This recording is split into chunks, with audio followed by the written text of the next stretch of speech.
രാത്രിയത്തെ മഴയൊക്കെ കഴിഞ്ഞ് രാവിലത്തെ ആകാശമൊക്കെ കാണാൻ നല്ല ഭംഗിയല്ലേ. ആ ഒരു തെളിഞ്ഞ് വരുന്ന ഈ രാവിലത്തെ സമയം കുഞ്ഞ് മഞ്ഞിൻ്റെ പ്രതീതിയൊക്കെ ആയിട്ട് നല്ല ഭംഗിയല്ലേ കാണാൻ. ഇത് സംക്രമ ദിവസത്തെ വീഡിയോ ആണ്. തുലാപ്പത്തിൻ്റെ അന്ന് തുലാ സംക്രമത്തിൻ്റെ ദിവസം രാവിലെ തന്നെ സുമേഷേട്ടൻ കുളിയൊക്കെ കഴിഞ്ഞ് ഗണപതിക്ക് വെക്കുന്ന അതാണ് ഇത്. അപ്പോൾ രാവിലെ തന്നെ ഏട്ടൻ ഗണപതിക്ക് വെച്ചിട്ടുണ്ട്. അപ്പോൾ അത് കഴിഞ്ഞ് ഞാൻ എൻ്റെ അടുക്കളപ്പണിയിലേക്ക് ഇറങ്ങിയിട്ടുണ്ട്. രാവിലെ തന്നെ ഇന്ന് ചപ്പാത്തിയും മുട്ടക്കറിയാണ്.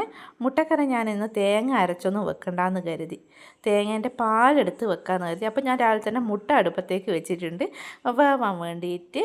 അപ്പോൾ ഇതാ ചപ്പാത്തിക്കുള്ള മാവ് കുഴക്കുക. ചപ്പാത്തിക്കുള്ള മാവ് എപ്പം കുഴച്ചാലും ഞാൻ അത് സുമേഷേട്ടനെ കൊണ്ട് നല്ല പോലെ അടിച്ച് പരത്തിക്കാറുണ്ട്.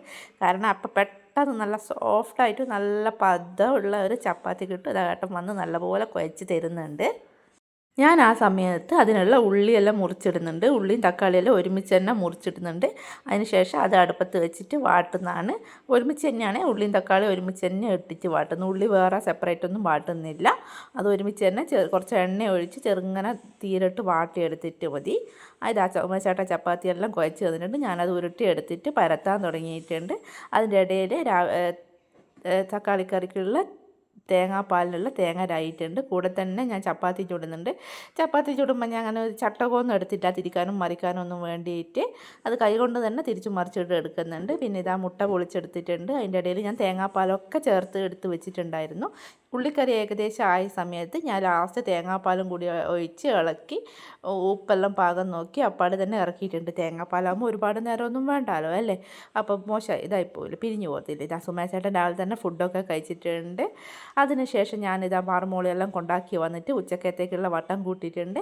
അടുപ്പത്ത് വെച്ചാൽ മാത്രമേ കുടിക്കാനുള്ള വെള്ളത്തിന് ഒരു സുഖം ഉണ്ടാവും. കാരണം മറ്റൊന്നുമല്ല കേട്ടോ, ഗ്യാസ് മേൽ വെക്കുമ്പോൾ കുറച്ച് വെക്കുന്ന കാരണം പെട്ടെന്ന് തീർന്നു പോകും. അതുകൊണ്ട് തന്നെ ഞാൻ അടുപ്പത്ത് വെള്ളം വെച്ച് അതിനുശേഷം ചോറിൻ്റെ വെള്ളം ഇപ്പുറം വെച്ചിട്ടുണ്ട്. പിന്നെ ഉണങ്ങാൻ ആറിയിടാനുള്ളതൊക്കെ ഡ്രയറിൽ എടുത്തിട്ടുണ്ട്. അതാകുമ്പോൾ പെട്ടെന്ന് ആറി കിട്ടുമല്ലോ. ചെറുതായിട്ടൊന്ന് അത് പീയൊന്നും വേണ്ടാലോ. ഡ്രയറിലിട്ട് ഞാൻ പെട്ടെന്ന് ഇങ്ങനെ പീയാണ്ട് തന്നെ എടുത്ത് കുടഞ്ഞങ്ങ് ആറിയിടല്ലേ വേണ്ടു. അങ്ങനെ ഇത് ആറിയിടാൻ വേണ്ടി പോകുന്നുണ്ട്. നല്ല ഒന്നാന്തര വെയിലാണ് മുറ്റത്ത് കാണുന്നത്. അതുകൊണ്ട് ഞാൻ മുറ്റത്ത് തന്നെയാണ് ഇട്ടത്. സ്വതവേ ഞാൻ മുറ്റത്ത് ഇടാറില്ല, മഴയെല്ലാം ആണെങ്കിലോ എന്ന് വിചാരിച്ചിട്ട് മേലത്തെ മുറിയിലാണ് എടുത്താറ്. വെയിലല്ലേ, മഴക്കാറിൻ്റെതും എല്ലാം കൂടിയായതുകൊണ്ട് നല്ല ചൂടുമുണ്ട് വെയിലിന്. ഞാൻ പെട്ടെന്ന് തന്നെ ആറിയിട്ട് ഇറങ്ങുന്നുണ്ട്. ഇത് അല്ലെങ്കിൽ ഞങ്ങളും പിന്നെ എന്താ പറയുക ഡ്രയറിൽ ഇടാണ്ട് എടുത്ത് കഴിഞ്ഞാൽ ഓരോന്ന് കൊണ്ടുപോയി പിഴിഞ്ഞ് എടുക്കണ്ടേ. ഇതാകുമ്പോൾ പെട്ടെന്ന് കഴിയും. പിന്നെ അതിനുശേഷം ഞാൻ ഇന്നലെ കുഴിച്ചിട്ടുണ്ടായിരുന്നേ കുറച്ച് ചെടികളൊക്കെ, അതും നോക്കുന്നുണ്ട്. പിന്നെ ആദ്യം ഉണ്ടായ ചെടികൾക്കൊക്കെ കള പറിച്ചറിയുന്നുണ്ട്. അത് ഞാൻ ഇഞ്ചിയാണ് ഞാൻ കാണിച്ചു തന്ന. അതിനുശേഷം ഞാൻ അടുക്കളയിലെത്തിയിട്ടുണ്ട്. ഇന്നലെ മുറിച്ച് വെച്ചതാണ് നെത്തൽ. അപ്പോൾ അതിൽ മഞ്ഞളും മുളകൊക്കെ പെരക്കി പൊരിക്കാനിട്ടിട്ടുണ്ട്.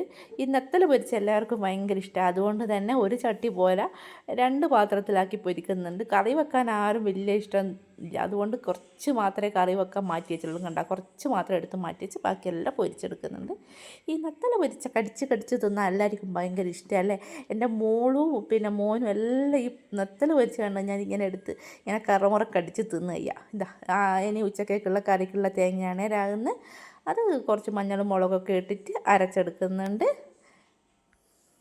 പിന്നെ ഈ തേങ്ങ എന്തിനാണെന്ന് വെച്ച് കഴിഞ്ഞാൽ കുറച്ച് കൂമ്പ് പറിച്ച് തന്നിട്ടുണ്ടായിരുന്നു രാവിലെ തന്നെ. സുമേഷാട്ടെ കൂമ്പ് അധികം വെച്ച് വിടാമല്ലോ, ഈ കടവാളിൻ്റെ ശല്യം ഉണ്ടാകുന്നതുകൊണ്ട്. ഇപ്പോൾ അധികം കായ് കഴിഞ്ഞാൽ അപ്പടി ഞാൻ കൂമ്പ് പൊട്ടിച്ചെടുത്തിട്ട് വറക്കും.